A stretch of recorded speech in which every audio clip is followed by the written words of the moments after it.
Hey guys, welcome back to Seller Sessions. Joining me today is Phil and Ian. Phil and Ian are mid seven-figure sellers on their way to doing eight figures. Today they're on the show. We're going to be discussing their history of on their way to the eight figures, when they got to seven, and the mid seven figures as well, and all the elements of what it entailed getting there, and obviously some of the paths that they've taken in order to achieve some of these results. Now, a lot of stuff that we'll be talking about today will be off Amazon as well. They got their first 1 million in sales in a year period doing D2C last year. So that obviously makes a good impact on the percentage of sales on their business, which is an area that they've been growing. But without further ado, starting with Ian, would you like to give yourself an introduction? Phil's been on the show before, but he can then do his introduction after. Yeah, cool. Thanks, Danny. Ian Home. I've been selling on Amazon since end of 2020. So still relatively new to the game, to be honest. Although a few years in it, and you sort of start to feel it. So I was prior to this, I was tax consultant, wasn't loving life, doing what I was doing, climbing the corporate ladder, and Phil around the same sort of time was in the similar sort of situation.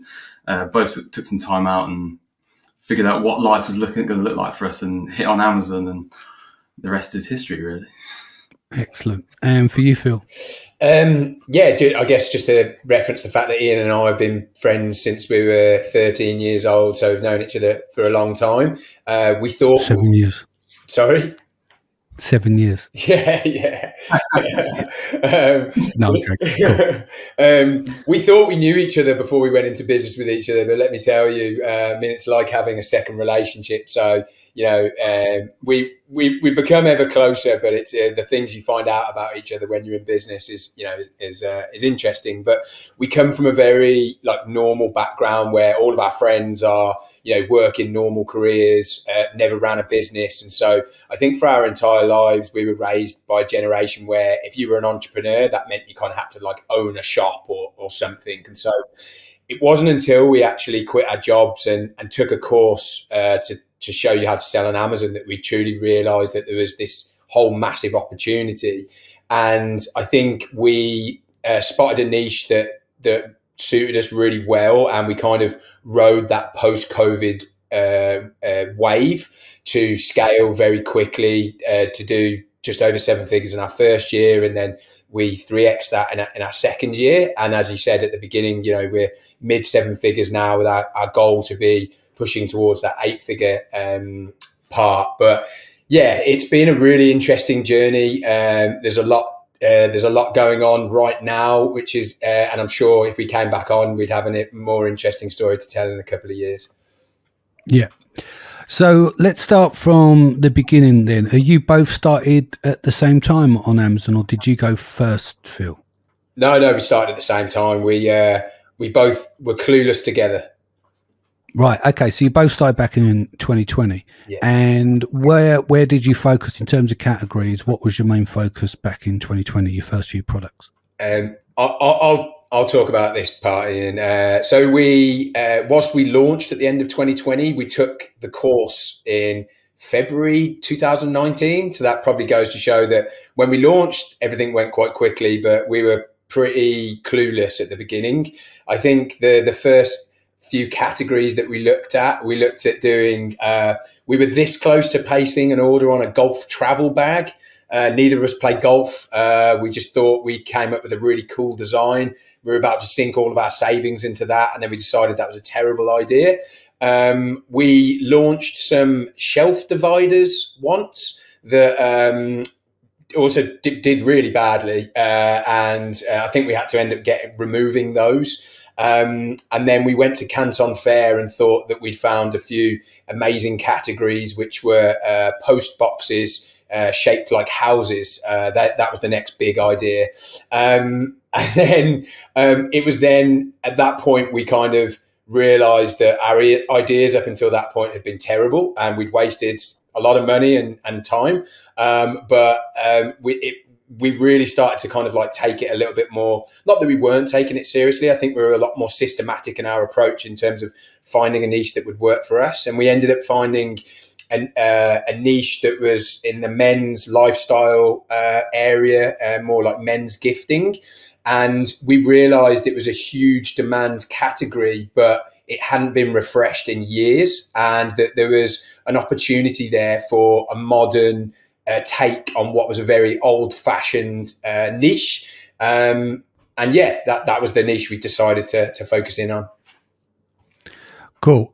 So with all that in mind, you still did, from earlier on what you said, is that you still did just over $1 million in your first year, even though all that fuckery that was going on in the background, you still made some money, or you at least turned over some money. Was even though you made just over $1 million, was you profitable, or did that all go on the crazy ideas? No, the first the first year was like since we started the brand with the final category that we're landing on. What we were doing, we're coming up with ideas. We're like, right, yeah, this is the one. Developing it, like visiting China, meeting suppliers, getting these samples ready. And that obviously is not a quick process. It takes time to go through all that. And then you get to the end of it and you're like, oh, do you know what? Either that this wasn't a shiny and a proposition as we originally thought. Let's go back to the drawing board. And we kind of just went through that cycle. Obviously, this is all pre-revenue a few times, and that just burns a lot of time. And at this point, we're like desperate to launch. And then it's when we finally hit on this category that we wanted to use as the genesis of the brand that we're going to build all of our product range around.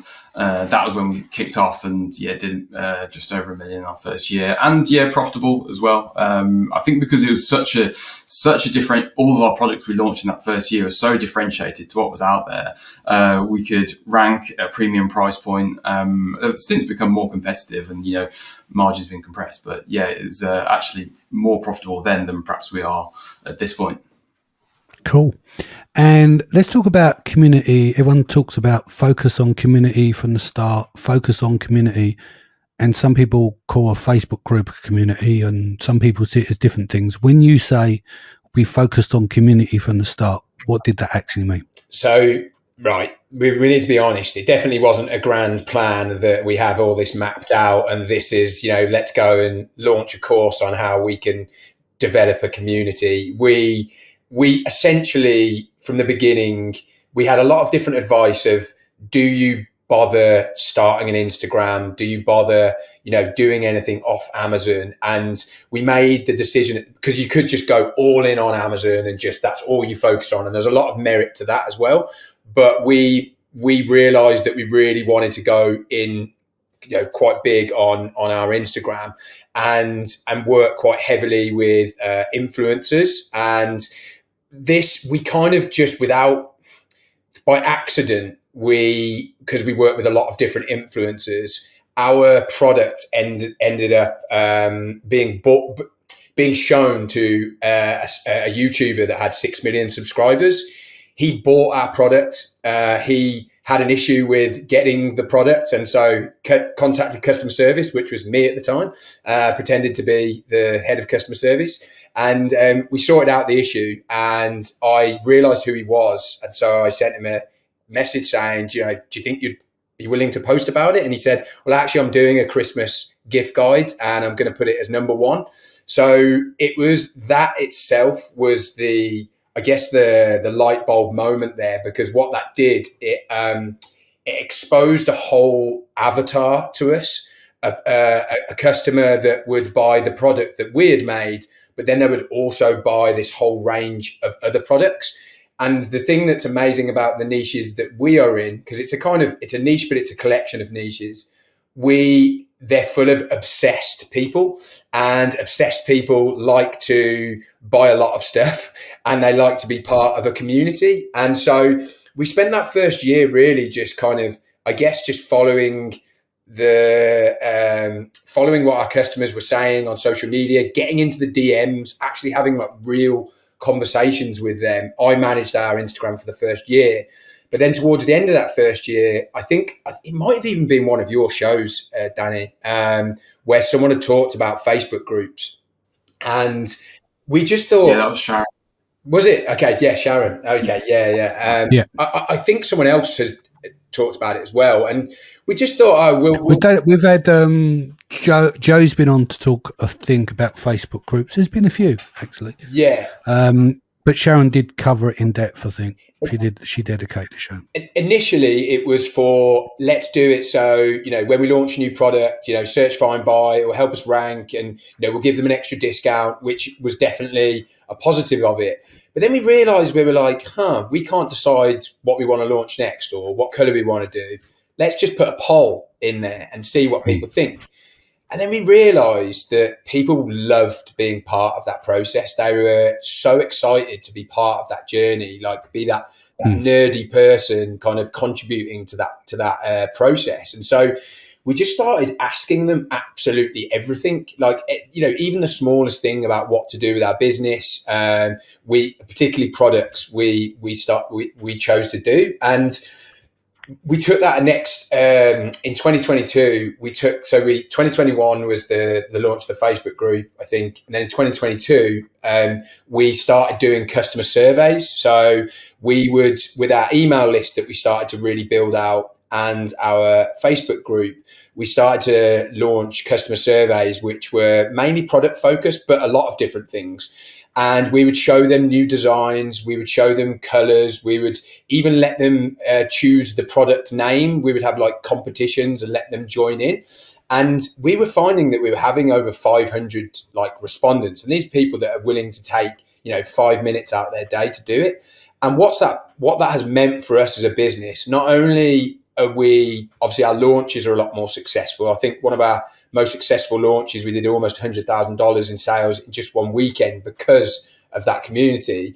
It's that when we are launching, we know it's going to be successful because we've already validated it. They've been on that journey throughout that process. So I think the whole thing of focus on community from the beginning, for us to say it was a grand master plan would be a lie. We just muddled our way through it. But when we sensed an opportunity, we decided to double down. And now we're looking at the next evolution of that. Is it a loyalty program? Is it, I don't know. There's a lot of other ways in which we can take this. And just to caveat all of this, we've only got 3,000 members in our Facebook group, which I think, you see these other Facebook groups have like 30,000 members, but the engagement. I know, but the engagement is terrible. Yeah. Do you know what I mean? Look, we can get Facebook groups and just fill them with people, but it doesn't mean true engagement. Yeah. We've got some in the space which is just got 50,000 in, but they're like ghost towns. Yeah. It's hard to maintain, and I don't know whether it's had its sell-by date. You could say with podcast is probably dimmed down slightly because there's other different formats out there, right? So everything goes in cycles. I don't know. Do you actually engage in Facebook groups anymore? Or was that 2015, 16, 17, 18? Do you understand what I mean? Like it's not as powerful as it once was. And I think even with Meta now, what they're doing, they're kind of promoting to bring back the groups. You'll see them more on your feed. They're more promoted, even unexpected, So does that still work for you today? But like going back to your point, we'll come around that. 3,000. If they're engaged, who cares? It's not about the numbers; it's about the level of engagement at the end of the day. I think it depends on who your demographic is, because It's easy to say, Facebook groups is a great strategy for acquiring an audience, but they have to be hanging out there. It needs to be relevant. It needs to be like interest groups that are relevant to your brand. So we obviously lean into these other groups, which are like really engaged, and there's people there who have not heard about us and are interested in it when we start to post pictures of our stuff in there. And then we just go, hey, do you want to come and join us? Join this group we've got here. You get a discount on launch, get to be part of our product development life cycle. And people love that. So I think the fact that our demographic is squarely, within Instagram and Facebook, really less so, TikTok, for example, it is definitely beneficial. Yeah.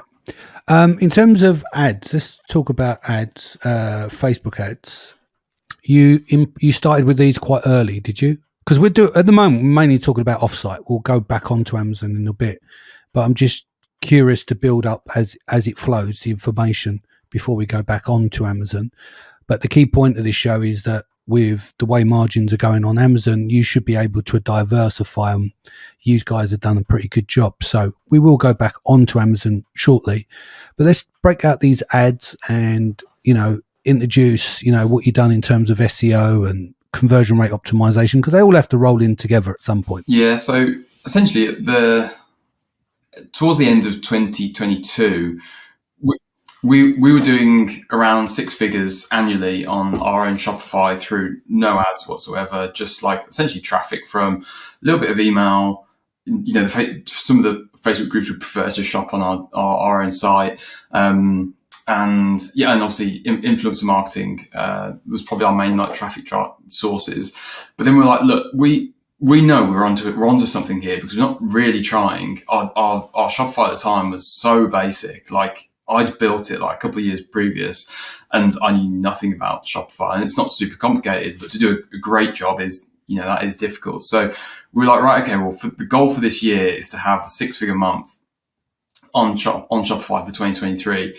And we hatched out a plan as to what are the steps we need to get there. Because we could have, you can start driving traffic with Facebook, like from the get-go, but you're kind of going to be burning through a lot of money. You're going to burn a lot of cash if you're not dialed in. Exactly. So the first 9 months of the year, because obviously we didn't want to detract from, core business, we sort of had a bit of a process of, okay, well, let's work on our conversion rate optimization, rewrote all of our product listings, or changed all the imagery, fonts, colors on the site, started to produce some blog content to build out the SEO, Google ranking, etc. And then also build out our email flows, because that's the other thing. You're going to have Facebook driving traffic to your site, but you've got no hook for them. Sign up, get 10% off this next launch or whatever.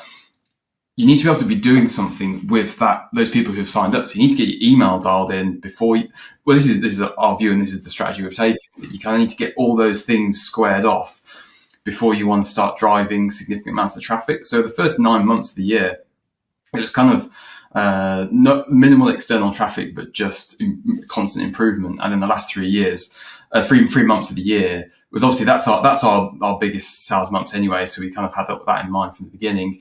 Was when we really start to push the sales, and it was really interesting to see which products were successful as well, because some of the ones who are less successful on Amazon have actually been our star sellers on Shopify because of the targeting on Facebook ads. Yeah. In terms of getting to, I know you had a plan in place. We just kind of skipped over that you wanted to do a 6-figure month, and then obviously you end up getting to a stage of doing a 7-figure year in D2C. What did you do to dial in? You got to a stage and you got stuck, I'm assuming.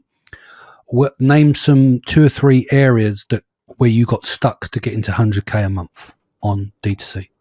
I think what's really important that we need to acknowledge is that this wasn't done by just Ian and I. We hired a really important person who's our brand manager, Andre, who, to be honest, has been, I don't know where we'd be without him. He's been unbelievable. Really intelligent guy who's super hungry, and he came on board around 18 months ago. He was previously our Amazon PPC manager, but was fed up of PPC and really wanted an opportunity to broaden his experience, and just super interested and excited to learn. And so Ian has always kind of managed that side of the business, but Ian was never going to manage. He didn't love it that much that he wanted to run Facebook ads, and he potentially would have put us out of business. So we've always followed we always kind of want to bring everything in-house. We tried to use agencies before, but in everything that we do, we do use external people, but in general, we try to bring it in-house. So one of the key things for us is hiring Andre and him building our Facebook ad strategy in-house, as opposed to farming that out to an agency. So Ian, I'll let you carry on from that. Yeah, I can't take too much credit. It was his plan that we all put our heads together, and he's definitely one of us for sure. but he put the plan together to build up the whole strategy. But the main hooks really are conversion rate optimization. So, for example, having we revamped all of our images, improved like infographics, having like our main key selling points as bullet points next to the buy now button, and having certain amount of information above the fold, so when they're on that product page, they're more likely to convert. And then working with we actually hired an email agency to revamp all of our flows. So once they are in that funnel, you can start to kind of pepper them with emails and offers that are going to convert. So kind of not just relying solely on the ads traffic and hoping that converts, kind of just building up. I'll say those are the main two levers that we pulled, and obviously other things alongside that. Page speed is probably a big one as well that we've tried to improve, but actually we're in the process of launching a whole new website, so we can really push on this year. Kind of got grand plans for D2C this year.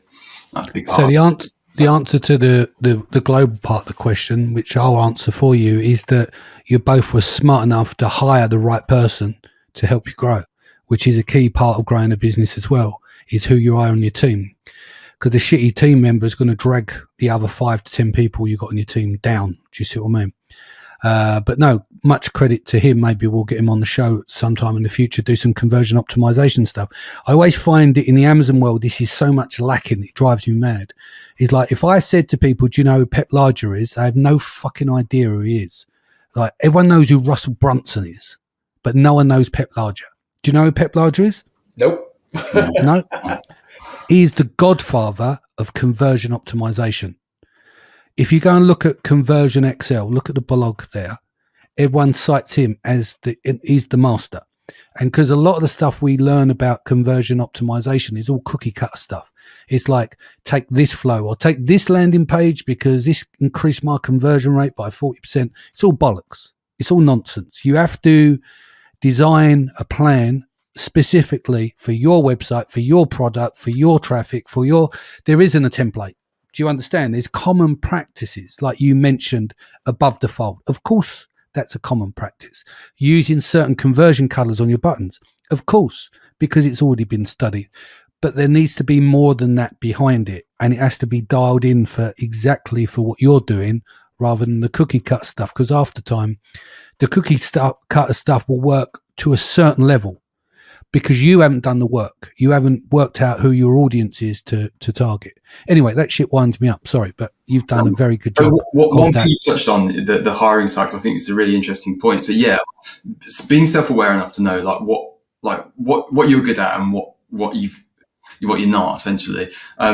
So identifying that, and that's ultimately what we did there. But then also how you hire, I think, is super important as well. I think we got lucky with Andre.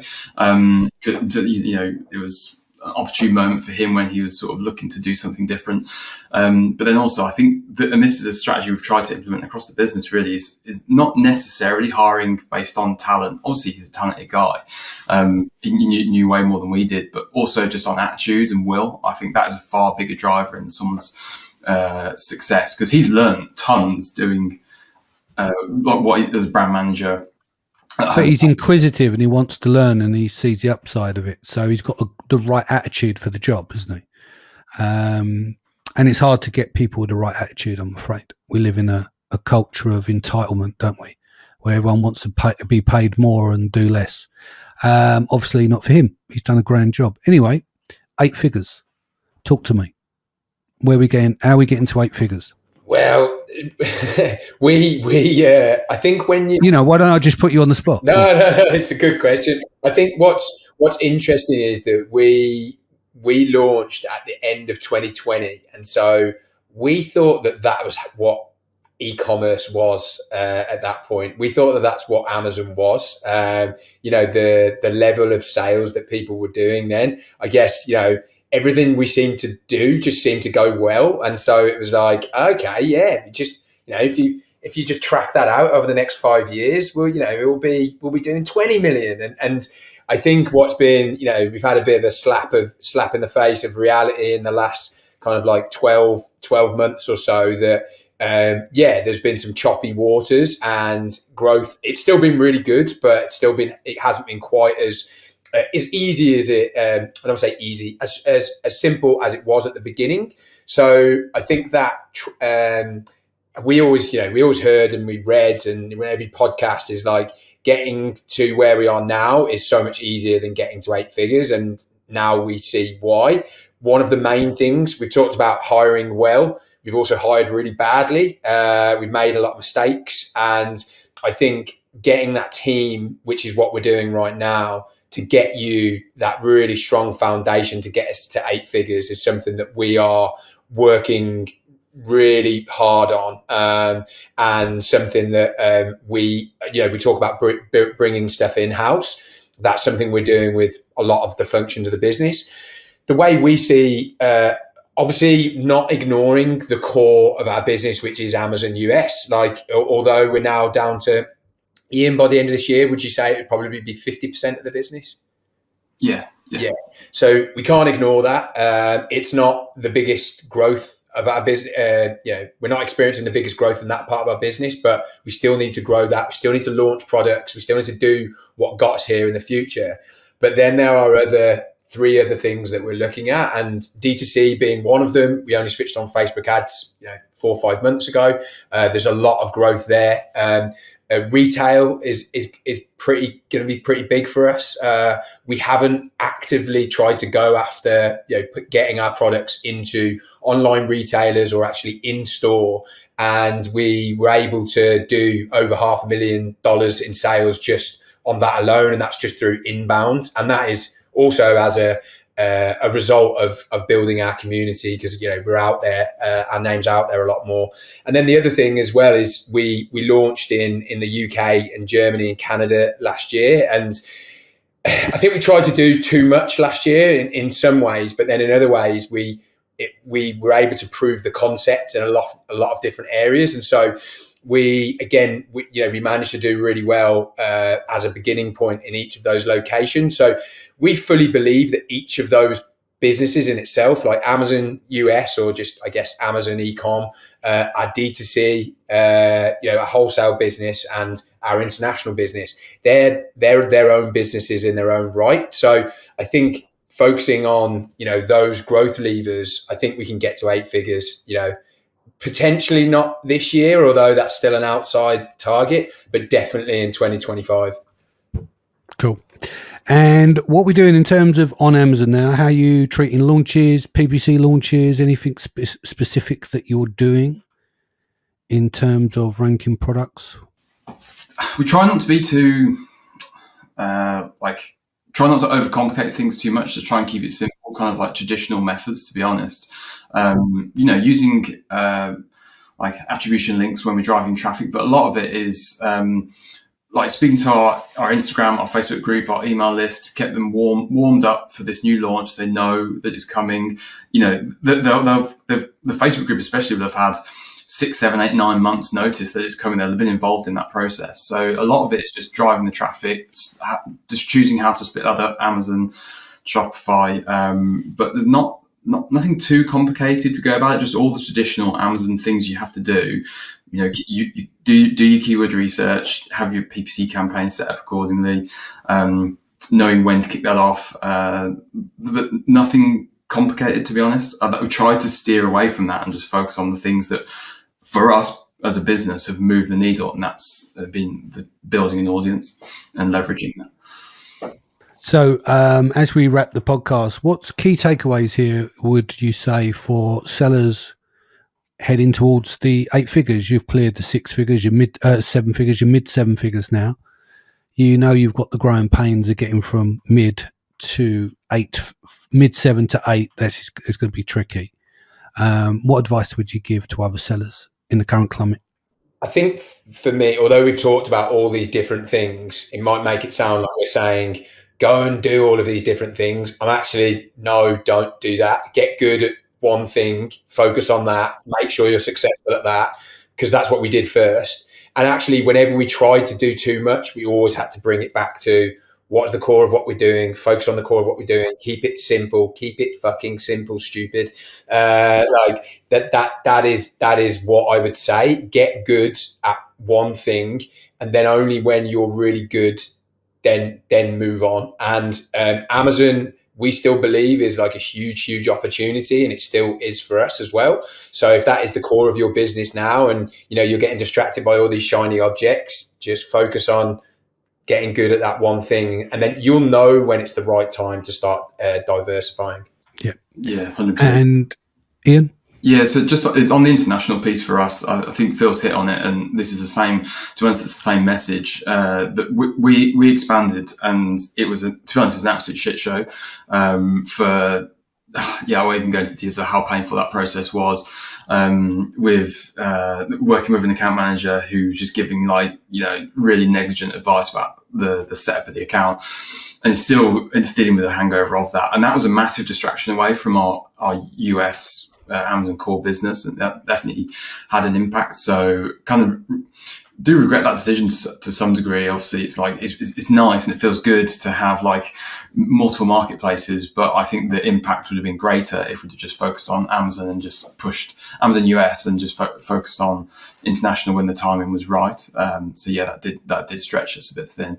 And then just I think the final thing is that, and I think we kind of live and breathe this in our business. Excuse me. Is just if you can find a way to speak to your customer, whether that's through leaning into Facebook or Instagram or whatever it is, use them as a way to validate product ideas, or speak to them to find out what it is that they want to see, because you're going to get better ideas than you're perhaps able to come up with. Use the data to validate those ideas as well, obviously. And then the other thing is they're going to be part of that journey and they're going to want to support you. So yeah, that'd probably be the biggest piece of advice I give. Cool. And what's the best way that people could reach you? Probably for me, LinkedIn, Ian Home, HOLME. On LinkedIn, probably the best one. Probably. If Ian said that, I'll probably say the same. Phil Hadfield, HADFIELD. Cool.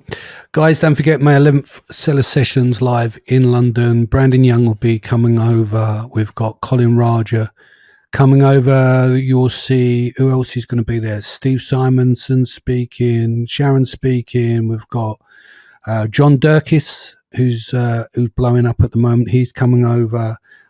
You've got Adam Heist and a whole host of others speaking on Saturday, 11th of May. Tickets are available at sellersessions.com/live 2024. Hit me up for a coupon code, because I know people love a coupon code. Gentlemen, where are you? You going to be in the UK at that time? I'll be there. I've got my ticket already, mate. I live in southwest London. Phil's still trying to convince him. Yeah. Phil, where are you at the moment? I'm in Bali. That's another thing, I guess. I've used this business to move to Bali, but I might be back for it. So hopefully I'll be there. Cool. All right, guys. Thank you for joining us. Sharon will be back soon. Take care. I'll see you again next week. Take care of yourself and your family. Much love, and I'll see you again soon.